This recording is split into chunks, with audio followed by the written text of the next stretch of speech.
On March 26, 2026, a political earthquake centered in Kampala shook the entire African continent. It was a moment that defied conventional diplomatic logic and sent a shiver through the spine of every sovereign African state. General Muhoozi, the Chief of Defense Forces of Uganda, officially declared that his nation was prepared to enter the Middle Eastern war on the side of Israel. This was not a mere diplomatic gesture or a whispered promise in a closed-door session.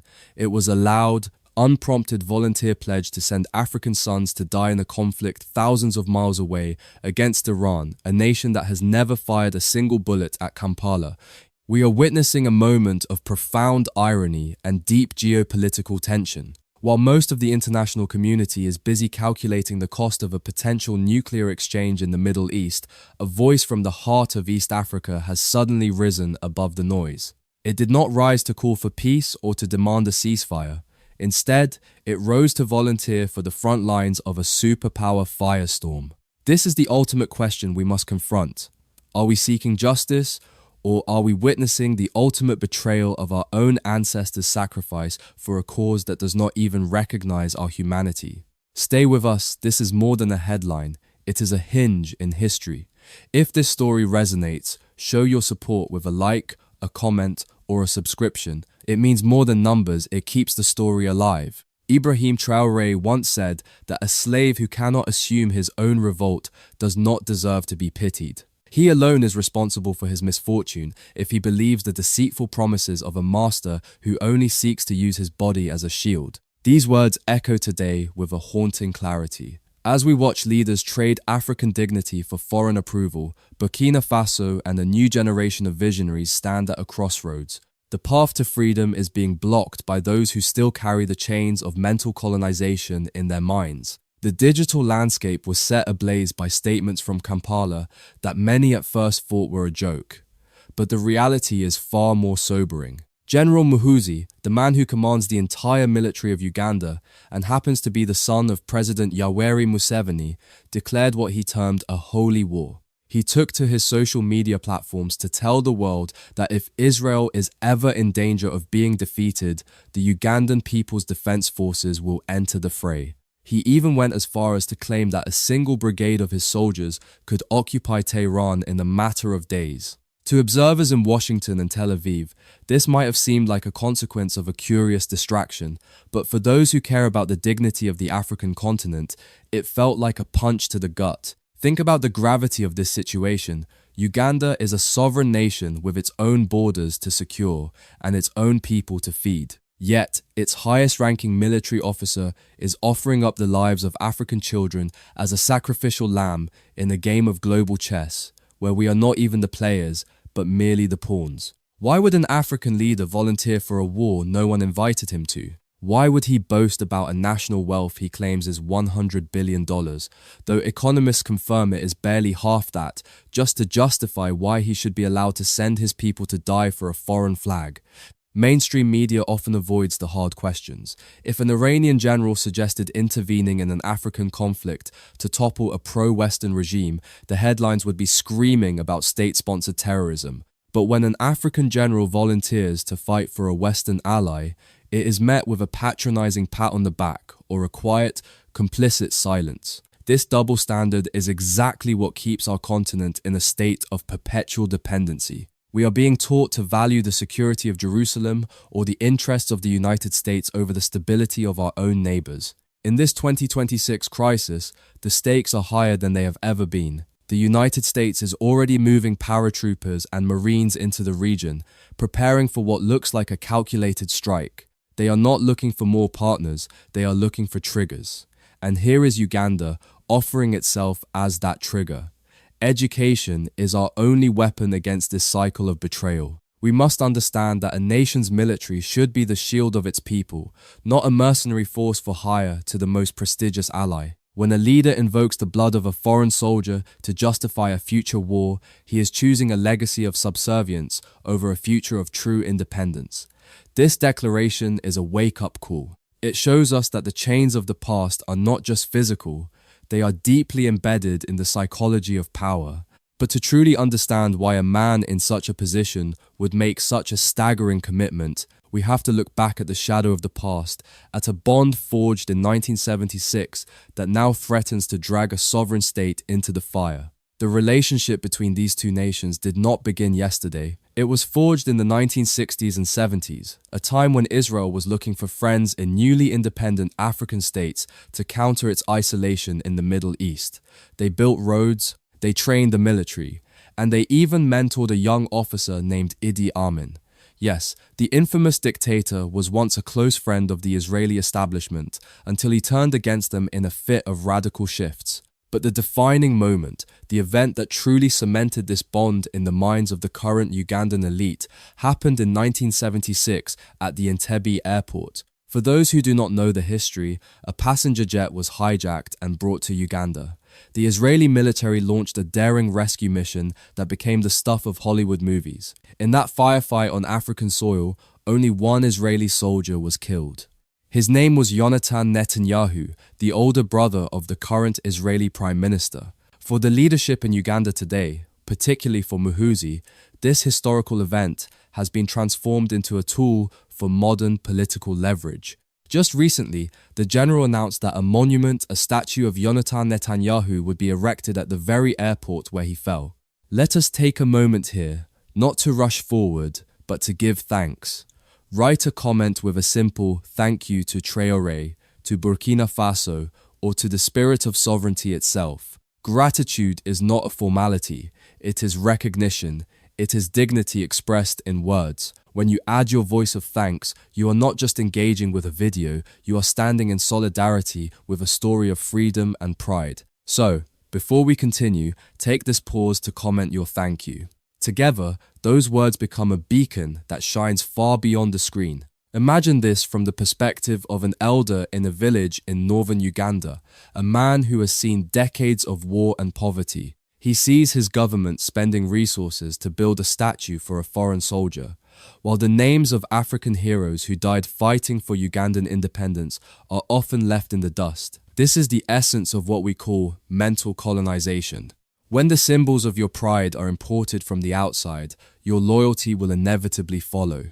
Muhoozi is not just building a statue, he is signaling to the United States and Israel that he is their most loyal servant in the region. He is positioning himself as the indispensable ally, perhaps hoping that this loyalty will shield him from international criticism regarding his own domestic record. The tragedy here is that this pledge of war was made without a single minute of parliamentary debate. There was no consultation with the Ugandan people. It was the unilateral declaration of a man who views the national army as a private family inheritance. It reflects a dangerous trend where African sovereignty is treated as a commodity to be traded for favor in the eyes of the West. While leaders like Ibrahim Traoré are working day and night to remind the world that Africa is no longer a playground for proxy wars, we have others who are literally begging for a seat at a table that was never meant for them. Muhoozi showed up to the party uninvited, boasting about a gross domestic product that he claims is $100 billion, though, as we mentioned, economists confirm it is barely half that. This exaggeration serves only to justify why he should be allowed to send his people to die for a cause thousands of miles away. It is a heartbreaking sight to see the military machinery of a proud African nation being offered up as a sacrificial lamb in a game of global chess where we are not even the players, but merely the pawns. We must ask the hard questions that the mainstream media often avoids. If an Iranian general suggested that they would intervene in an African conflict to topple a pro-Western regime, the headlines would be screaming about foreign interference. But when an African general volunteers for a Western ally, it is met with a patronizing pat on the back or a quiet, complicit silence. This double standard is exactly what keeps our continent in a state of perpetual dependency. We are being taught to value the security of others over the stability of our own neighbors in the Sahel. In this 2026 crisis, the stakes are higher than they have ever been. The United States is already moving paratroopers and Marines into the region, preparing for what looks like a calculated strike on the Iranian economy. They are not looking for more partners, they are looking for triggers. And here is Uganda offering itself as a trigger. Education is our only weapon against this cycle of betrayal.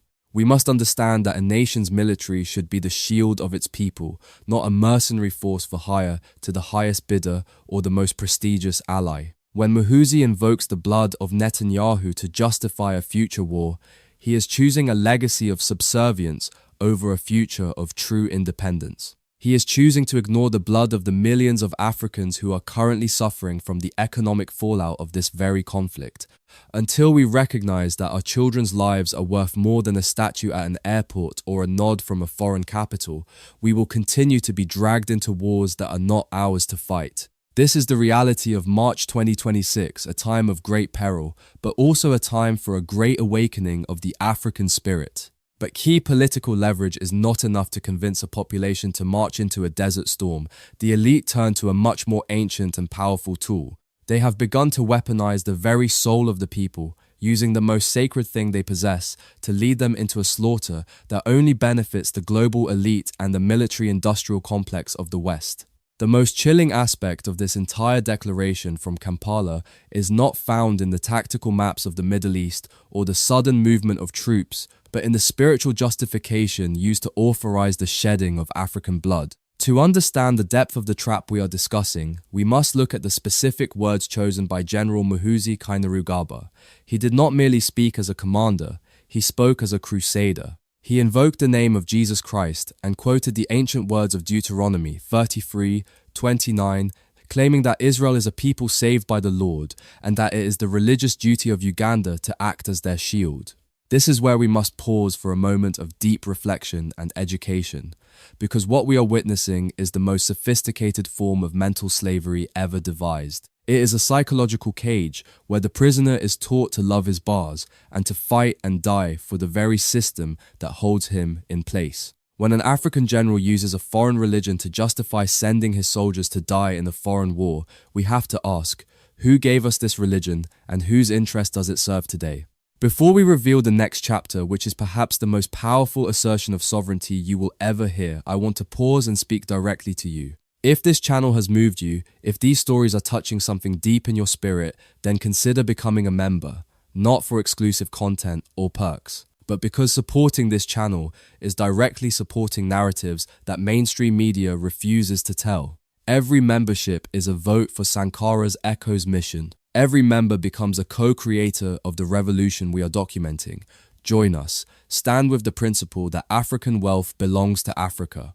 We must be brave enough to look at the historical reality that Christianity was brought to the shores of Africa by the same European powers that came to extract our gold, our ivory, and our people for centuries. The Bible was often used as a tool of pacification, a way to tell the colonized that their suffering on earth would be rewarded in a heaven far away, while their land and resources were being plundered in the here and now. In March 2026, we see this same tactic being repurposed. The faith of millions of hard-working Africans is being weaponized to make them believe that a conflict between nuclear-capable powers in the Middle East is somehow a battle between good and evil that requires their intervention. Let us engage in the necessary piece of education that every African needs to hear. General Muhoozi is calling for a war in the name of Christ to defend a state that does not, in its official capacity or foundational theology, recognize his faith as anything more than a historical footnote.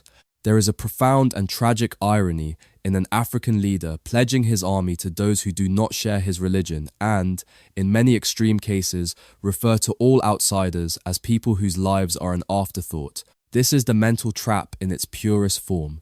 It is the result of a mind that has been so thoroughly colonized that it can no longer distinguish between its own interests and the interests of its former masters. Think of the 55-year-old mother in a village near Gulu, a woman who has spent her life praying for the safety of her children and the prosperity of her land. She is a person of deep and sincere faith. But does she know that her son is being volunteered to die for a cause that has nothing to do with her village, her church, or her God? Does she know that the leaders using these Bible verses are the same ones who have been accused of silencing opposition and ignoring the human rights of their own people? This is the ultimate manipulation, using the most sacred thing a person possesses to lead them into a slaughter that only benefits the global elite and the military-industrial complex of the West. Ibrahim Traoré has often spoken about the need for Africa to rediscover its own soul, to look inward for its strength rather than outward for approval. He understands that as long as our loyalty is redirected toward foreign lands and foreign stories, we will never be truly free. Whether it is a software of control from the West or the East, these imported systems of belief have often been used to divide Africans against one another. We see it in the way some leaders prioritize the security of distant borders over the stability of the Sahel or the Horn of Africa. In 2026, as the world stands on the brink of a massive energy crisis and economic collapse, the last thing Africa needs is to be dragged into a religious war. The people of Burkina Faso, the people of Nigeria, and the people of Uganda all need fuel, they need fertilizer, they need schools, and they need peace. They do not need to be told that their salvation depends on how many of their sons die for a nation that sees them as a secondary concern. We must begin to see ourselves as Africans first, the children of this soil, before we are members of any imported denomination. The danger of this religious rhetoric is that it seeks to shut down all logic. When a leader says that his actions are a biblical duty, he is telling his people that to question the war is to question the divine. This is a tactic used by every empire in history to mobilize the masses for projects that do not benefit them. Muhoozi is betting that the deeply religious population of Uganda will not look at the geopolitical facts because they are blinded by the scripture he is quoting. But while the religious verses are being shouted in Kampala, the reality of steel and gunpowder is moving toward the Persian Gulf. The real maneuvers are happening in the command centers of Washington and on the flight decks of massive assault ships cutting through the Indian Ocean. As of late March 2026, the rhetoric of peace is being systematically dismantled. The Pentagon is executing a massive repositioning of ground forces that tells a completely different story. The core of this build-up involves the legendary 82nd Airborne Division. These are not peacekeepers. They are a forced entry unit designed to drop into hostile territory and seize objectives within 18 hours. Reports confirm that roughly 3,000 paratroopers have already received their deployment orders. They are being joined by a strike force of thousands of Marines, all moving within striking distance of the Iranian coast. All signs point to one specific target, Karg Island. This small piece of land handles approximately 90% of Iran's crude oil exports. It is the jugular vein of their economy. Washington wants to hold the world's energy supply by the throat and force a surrender that they cannot achieve through airstrikes alone. This is where the mask of diplomacy falls away entirely. While the White House talks about peace, the mission on the ground is to systematically degrade and annihilate. Imagine for a moment a man named Musa, a 48-year-old farmer living on the outskirts of Ouagadougou in Burkina Faso. Musa is a man of the soil, a man who has spent nearly 5 decades working the land that his father and grandfather worked before him. He is a man of quiet dignity, but today his face is etched with a fatigue that no amount of sleep can cure. His old tractor, a machine he spent half his life saving for, sits silent and rusting in the shed. Why? Because the price of diesel has soared to levels that make it a luxury he can no longer afford in March 2026. For a man like Musa, the war in the Middle East is not a strategic debate on a television screen. It is the reason his children are going to bed with only half a meal. This is the educational reality that we must all grasp. The world is a single, interconnected web. When the jugular vein of global energy, the Strait of Hormuz, is constricted, it is the extremities of the world that feel the cold first. We must ask ourselves why a tractor in the heart of the Sahel stops moving because of a missile strike 10,000 kilometers away. The answer lies in the complex machinery of global supply chains. Africa, despite its vast resources, remains heavily dependent on imported fuel and fertilizers. When the price of oil hits $126 a barrel, the cost of transporting everything from seeds to water triples. This is not just an economic statistic, it is a direct assault on the survival of the African family. Pause for a moment and share with us where you are watching this video. Is it from Africa, from Europe, from the Americas, or from a small village whose name deserves to be spoken aloud? Tell us, because every place matters. Sankara's echo wants to thank you personally and to send a wish across the distance. May freedom and dignity walk beside you, wherever you are. Let the comments be not just words, but bridges of solidarity. Musa does not care about the tactical significance of Karg Island or the religious visions of a general in Uganda. He cares about the fact that he cannot afford the fertilizer needed for the planting season, which means that by next year, the specter of famine will be knocking on his door. There is a profound sense of injustice in watching an African leader volunteer his soldiers for a war of choice, while his own continent is reeling from a war of necessity, the war against poverty and dependency. While General Muhoozi speaks of $100 billion gross domestic product and a holy duty to defend a foreign land, the reality on the streets of Lagos and Nairobi tells a different story. In Lagos, the price of fuel has climbed above $1 per litre for the first time in history, sparking protests that are being met with heavy-handed responses.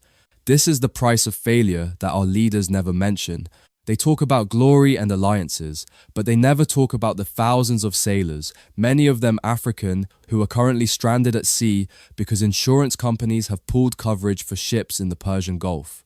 They never talk about the intellectual elite of our diaspora who watch with heartbreak as their home countries are dragged into a cycle of debt to pay for the rising cost of energy. China and Russia are watching this American-led escalation with a cold, calculating eye. While Washington is busy moving paratroopers, Beijing is quietly strengthening its ties with African nations that are tired of Western instability. They are offering alternatives, but we must be careful.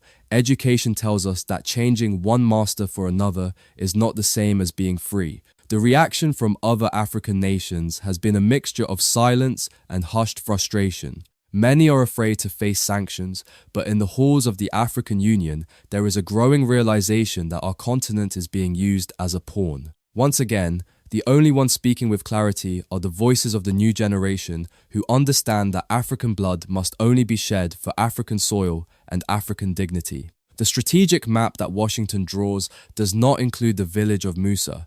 It does not account for the millions of farmers who are the backbone of our continent. This is why the vision of a self-reliant Africa is so vital. When we see a leader in Uganda offering to send soldiers to the Middle East, we are seeing the ultimate expression of a mind that is still in chains. It is a mind that values the approval of a superpower more than the survival of its own citizens. We must ask the hard question. When the bodies of African soldiers start returning in bags from a desert that has no name in our languages, will the statue at Entebbe airport bring comfort to their mothers?